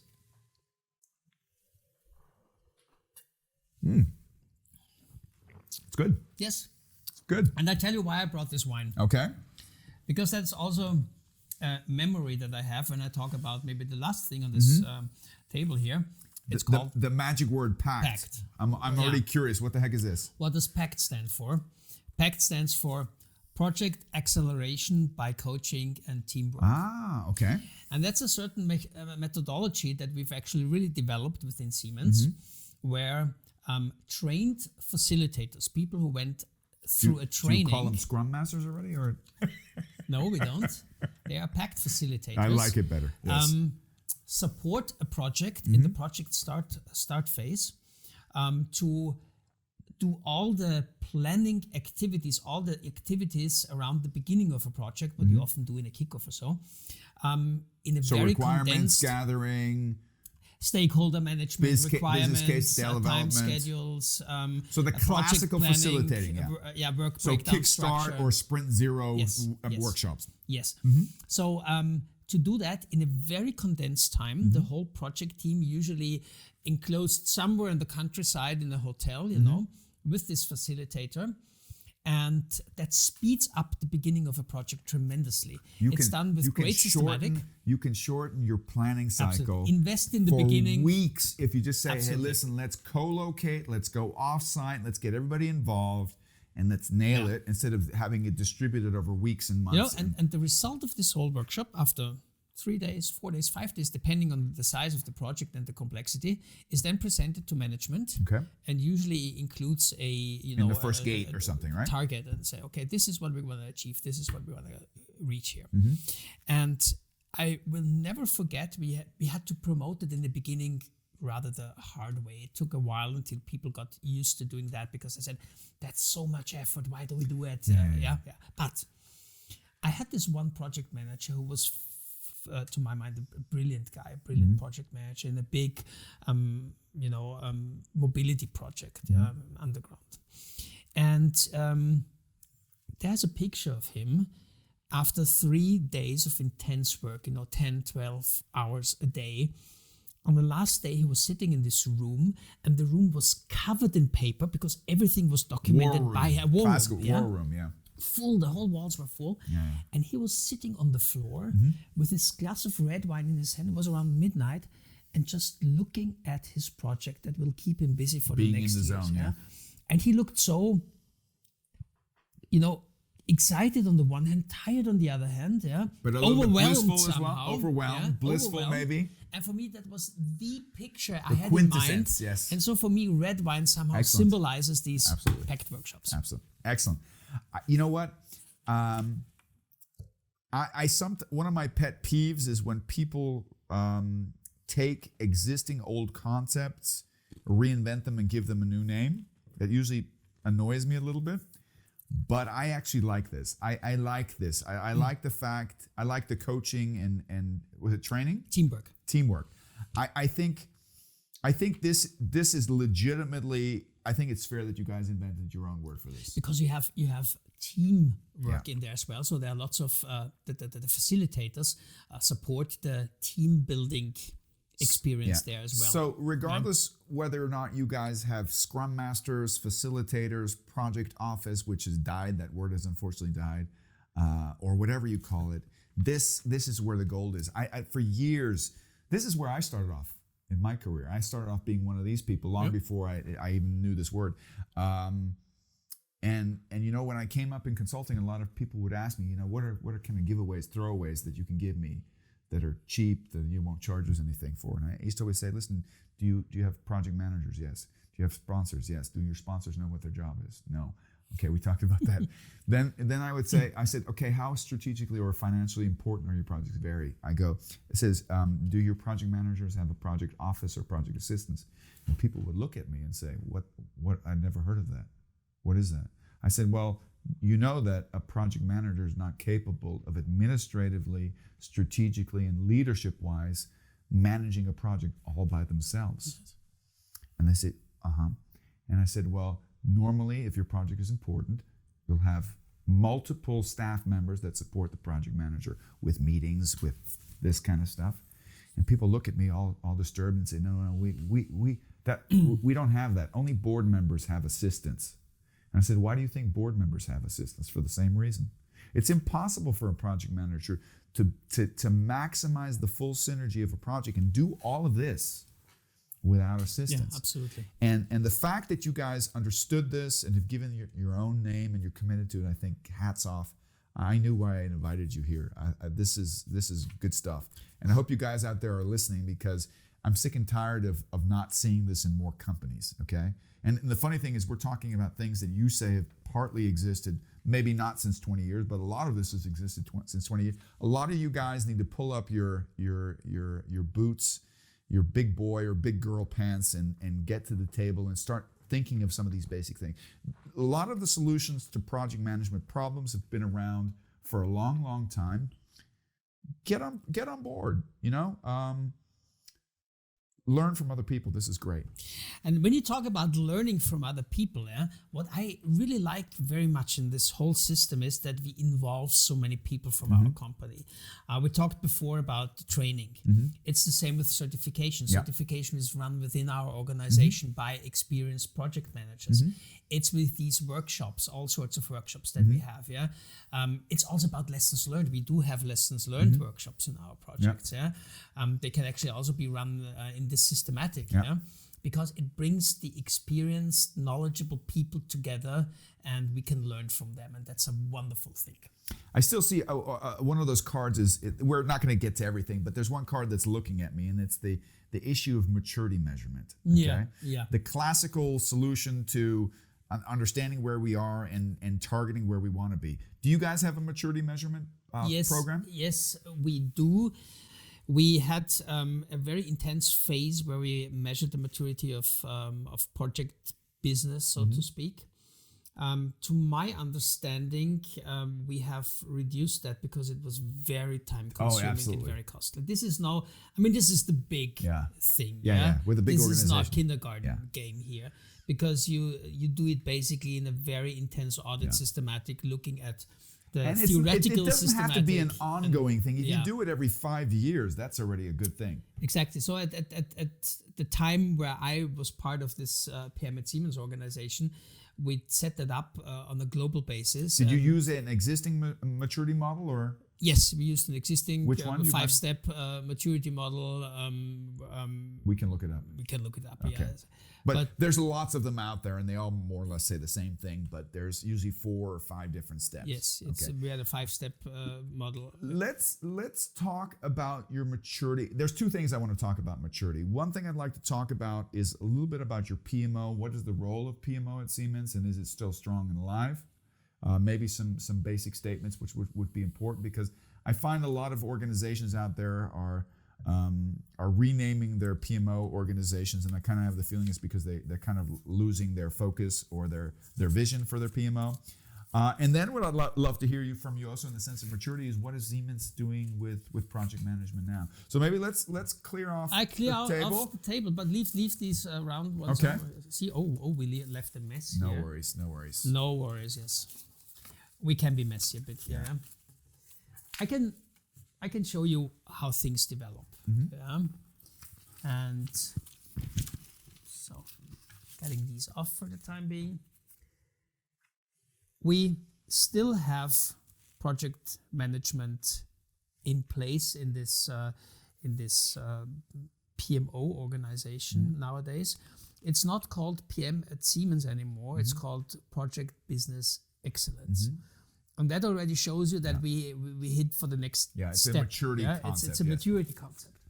And in this maturity concept, I would say we can actually use these 3 circles here again. And we're now talking about slightly different issues here. Yeah?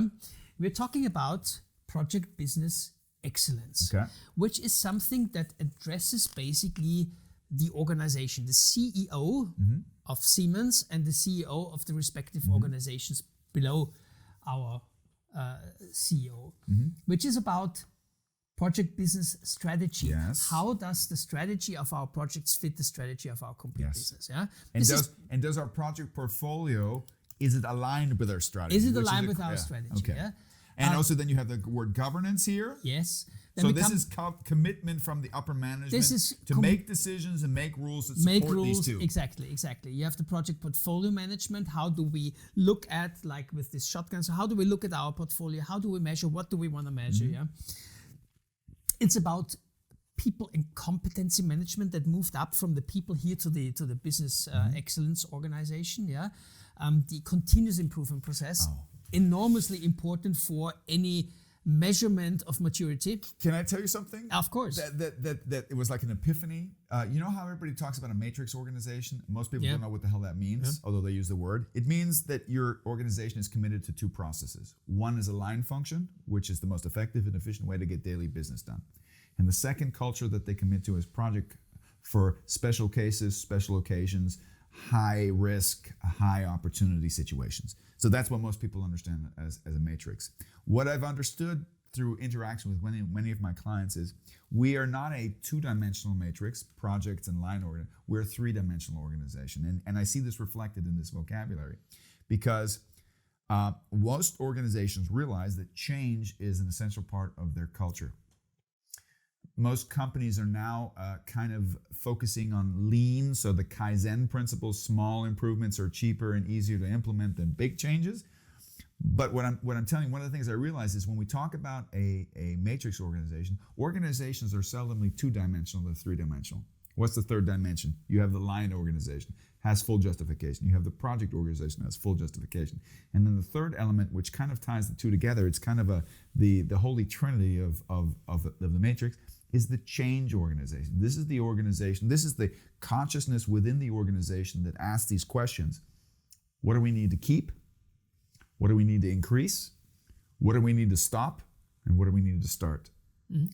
And they identify this and they align it with strategy and they get the approval, but often the implementation of the change is once again through the project organization. So it's kind of an evolution of these three matrices. And I think that's when I hear the word excellence, this is what comes to mind.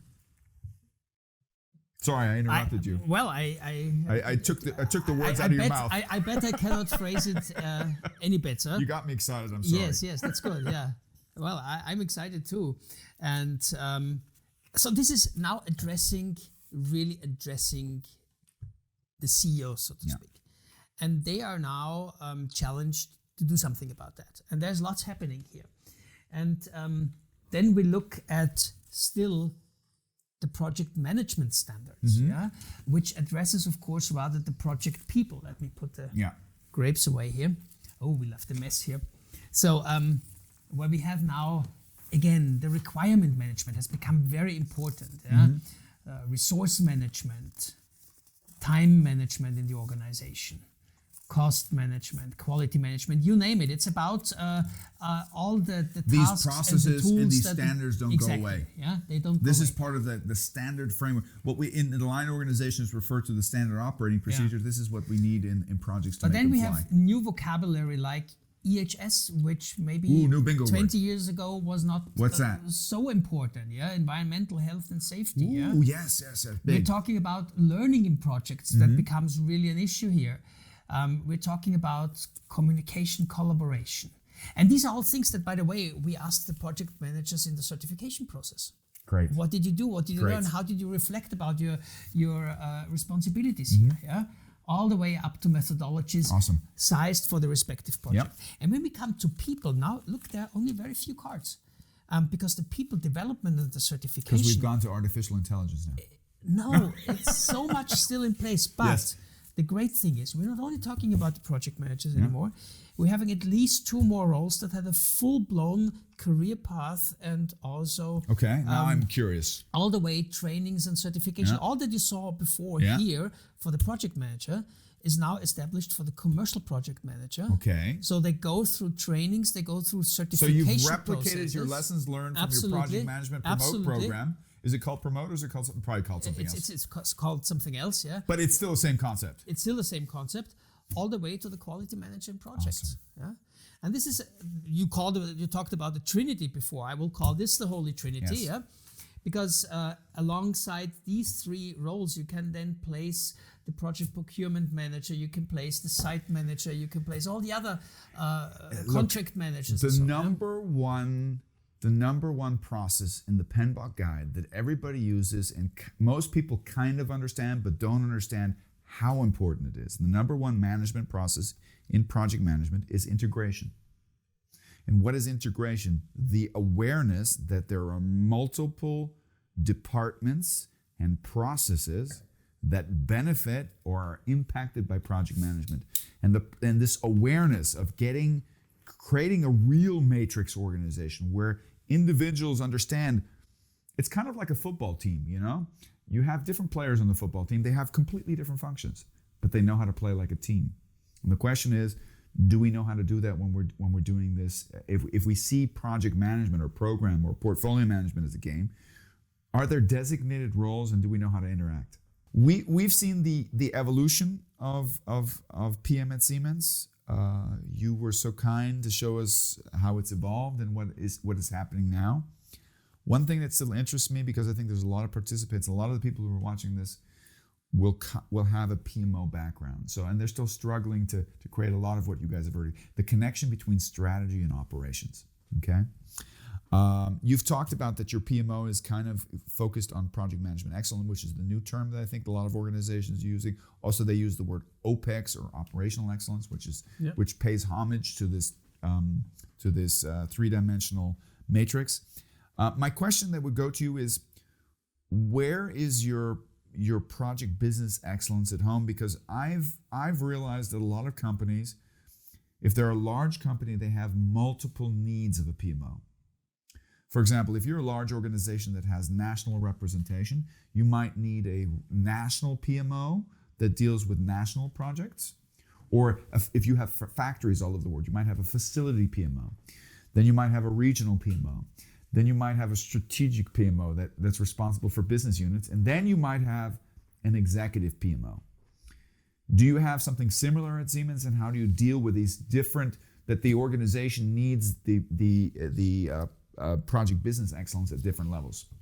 I don't think we use the terminology that you use now, but we still have a very broad network of organizations here. We still have the you still have one in Vienna?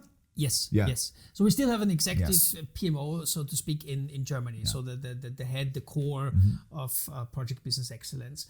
Then we have the PMOs in the big headquarter-driven organizations that then have sub-PMOs in at least the big countries around the globe. And then we have a broad network of local project management offices. It's the same thing. You need the PMO on multiple levels. As I told you before, with PM at Siemens, the same applies to project management excellence, project business excellence. We are open to scaling, we're open to sizing, and we're open to different approaches for different branches. I told you before, when the project management process was formerly rather stiffer one and less flexible.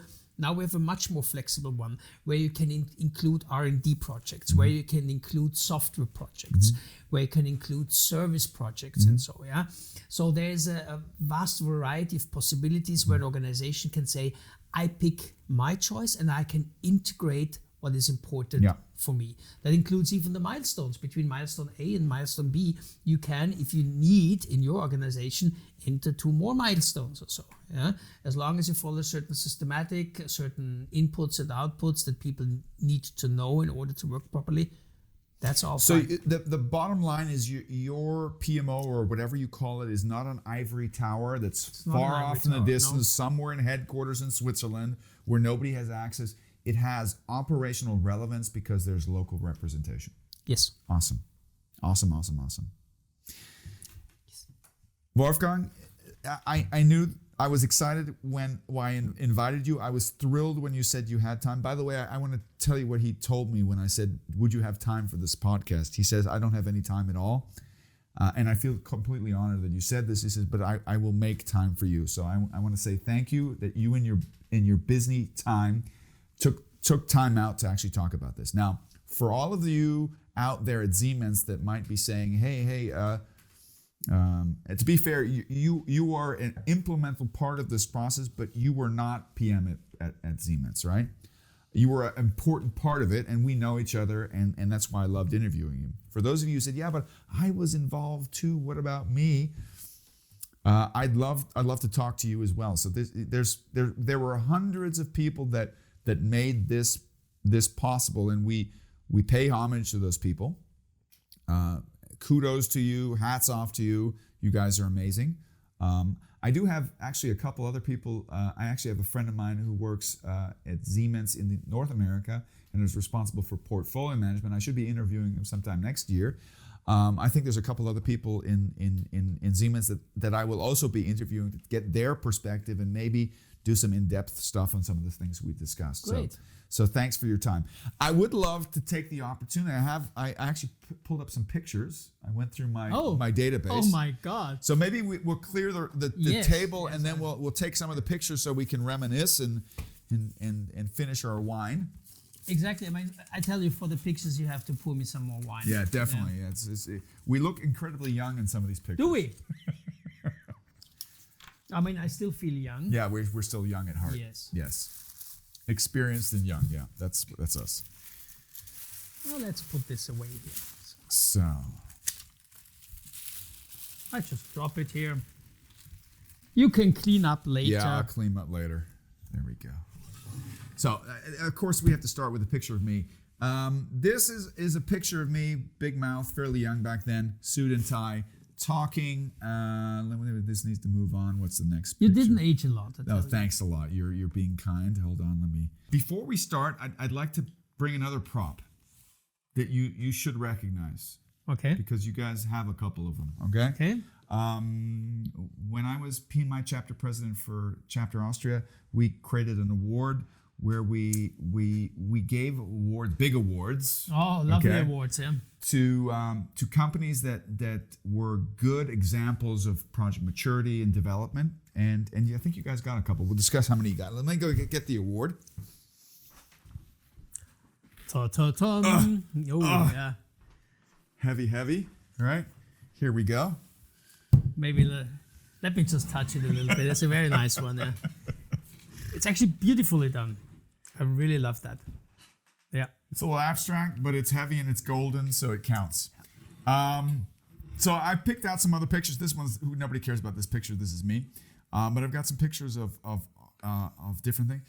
You remember we had a number of different famous keynote speakers. One was Tom DeMarco, a famous author in project management, also for Earthman.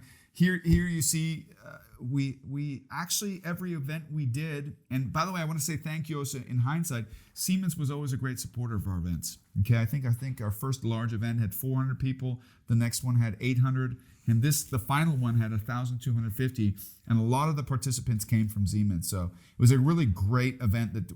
You recognize this guy? Oh, that's me. Right? Look at that. Yeah. So they're in full.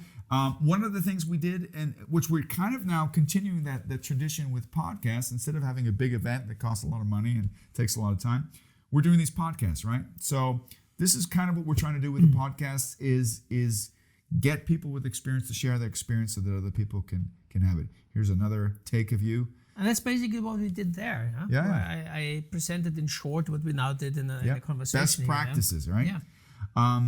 This is a colleague Charlie of yours, Lang, yes. From HR, who was implemental. He actually got the first award from Siemens, right? He got the award for capability building and educational excellence with the 4th-level program, right? But it wasn't the last one that you guys got. Look, there's a picture of you getting an award too, right? Yeah. Me smiling about it, right? Here's a couple pictures, all right? Hand over, little speech. Little speech, right? Here's a colleague of yours, right? A wonderful colleague, who I worked together with for quite a while. This was the second one that you got, and you got this for your PMO. Of course we did. Yeah, because excellent PMO. I think we deserved it, as a standard, right?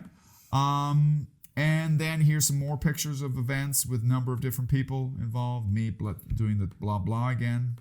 Yeah. You doing the blah blah. Me doing blah blah, yeah. I'm not so bad at blah blah too, yeah. Right? Now this guy, remember Mr. this Huber, guy? A famous climber. Yeah. What I remember about this guy, he was not our starting keynote, he was our final keynote. And I remember, you can tell that one of your board members attended the event. Yeah. And this guy talked about climbing. I'm hoping to get him on a podcast. So he told about his experience and projects and working. And actually, your board member came up to me afterwards and said, "Can we book this guy?" I said, "Here he is. Go book him." Yes, I remember he had a standard ovation. Here's your board member. Right? Yes, that's Franz Geiger. Yeah. Yeah. And you receiving the award, right? Yeah, he was a very strong sponsor of PM at Siemens. Yes. So that was your triumvirate. That was number 3. And for that, we got the golden one then, by the way. Yeah, we had these nice bronze ones, which I love as well. And then we got this golden one. Yeah, I'm kind of, some people might ask, who did you pay to get 3 awards? I'm just kidding. You worked so I'm hard just for kidding. that. Yeah, I'm just kidding. No, you did. Sleepless nights. Yes. You did. No, I'm just kidding. You know that I'm kidding. We at PMI Chapter Austria completely stood behind the awards we gave out, and it was really an honor in the last 20 to 30 years to work together with you. We'll stay in contact, and We will. And I look forward to hearing what else Siemens has in store for project management. And I tell you, I look forward to what you are going to create as a project management cowboy. Well, two cowboys here. Yeah. Yeah. Okay. Listen, it was Thanks my a lot. pleasure. Yeah, Thanks a it was lot. my pleasure. All the best. Bye-bye. Cheers. Cheers.